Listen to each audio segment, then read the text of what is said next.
What does signing into my Microsoft account really mean in Windows?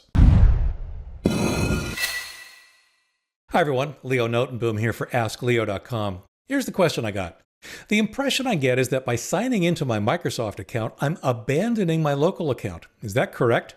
Can I sign into my Microsoft account but then log out and back into my local machine account easily, or as easily as with previous versions of Windows? If this is possible, what's the procedure? I find current versions of Windows really confusing and just can't see how to do it. Microsoft has absolutely been pushing the use of a Microsoft account to sign into Windows for some time.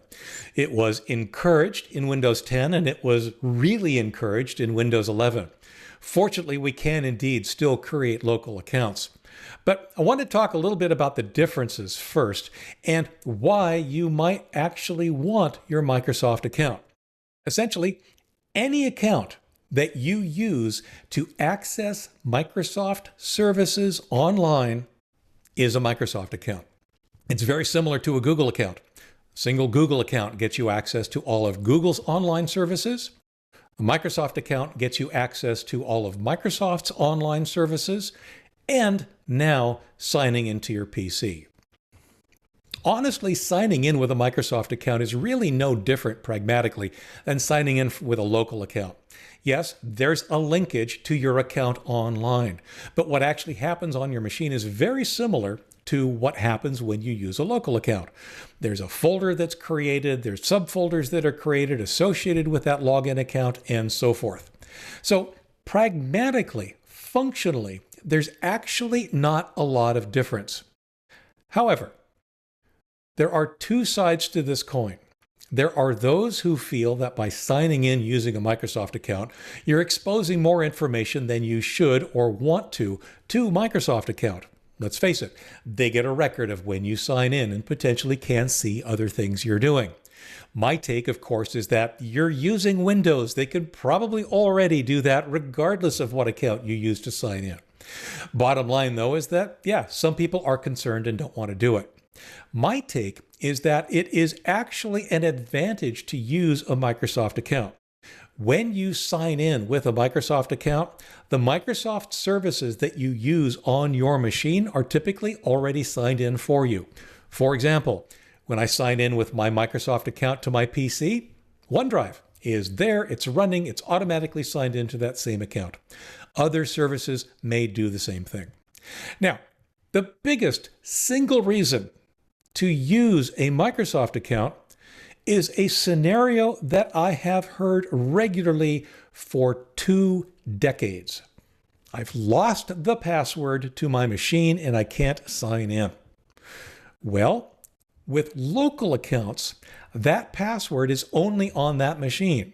In other words, you need to be able to get on the machine to change the password, but you need the password to get onto the machine.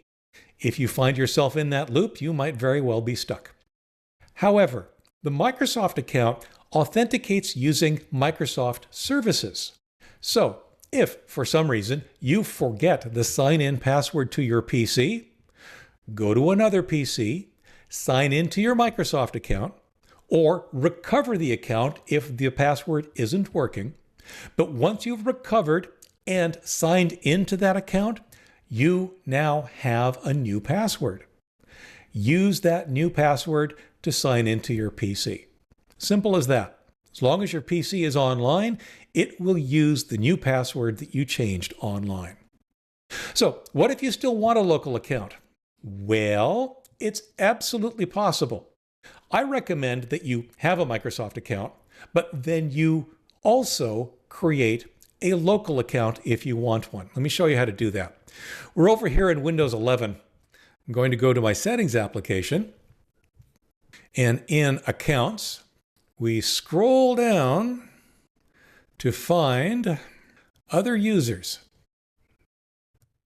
You can see I have this user here. That's my sign-in account. Add Account. Now, what it's asking for here is a Microsoft account. It's asking for the email address of a Microsoft account. But I don't have one. I don't want one. I want this to be a local account. So we'll click on I don't have this person's sign-in information. Then it gives you the option to create a Microsoft account. Again, this is not what we want. However, there's the link. Add a user without a Microsoft account. Guess what? This is the old local user creation. So if I want to say, I'll call it backup admin, because I do kind of like to have a local account that can also be an administrator. I'll give it a password. And of course, it requires that I set up security questions, which I find very annoying, but it is what it is. So I'm going to zip through that and not show you my answers. And now we have an account. We have this backup admin account that is a local account. What I'm going to do here, since I can be here, is change account type. By default, it's a standard user. We often refer to that as a limited user account. All that really means is that if, while logged into this account, you do something that requires administrative privileges, you will be prompted for the credentials for an administrative account so that you can prove, essentially, that you have authorization to do so. Without those credentials, you can't.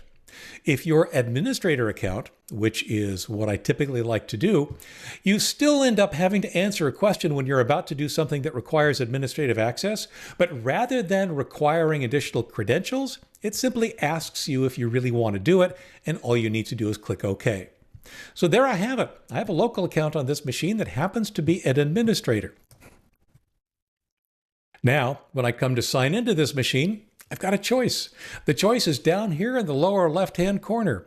I can sign in as my Microsoft account, which, as it turns out, has a PIN, or I can sign in using a local account, which simply has the password.